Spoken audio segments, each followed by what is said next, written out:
Okay, I'm going to talk a bit about pinch today. Going to have the adjustable pinch lift, the Euro pinch there for 2 hands, but the same applies for 1 hand as well.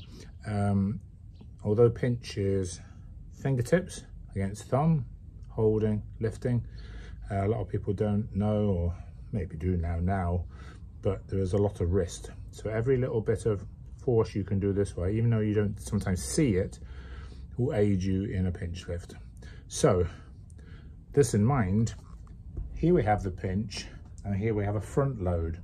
So a front load will actually do what you're trying to do with wrist, because, as you can see, it's front loaded. It will make it easier.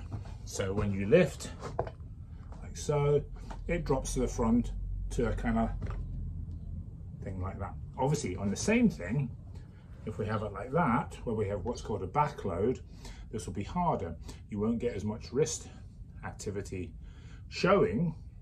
You may be putting the same amount of activity in, but it won't be showing, which will stress the thumbs more. So as you can see, it'll be a lot more straight up, even if I tried to do that.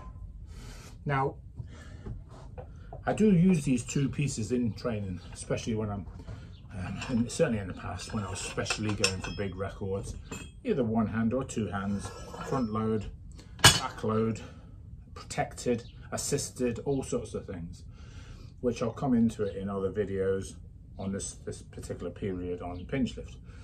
But great exercise is wrist curls, standing wrist curls with the 1 hand or 2 hand.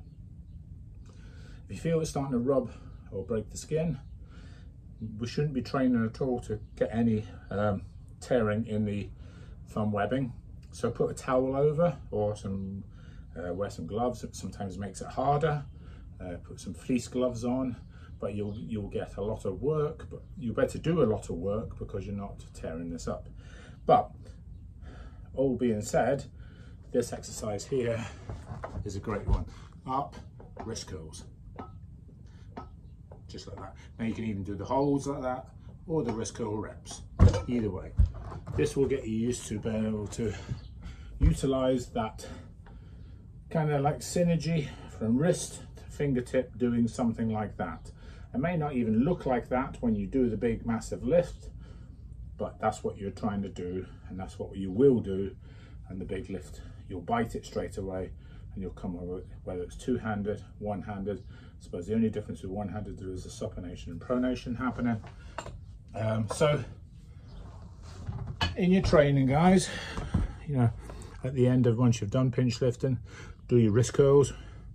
Put a towel over, or wear gloves or leather suede wraps over the top, and do lots of reps of the wrist curls so it's not tearing the skin, and see how your pinch lift, you know, comes up from there. Take care, guys. See you next week.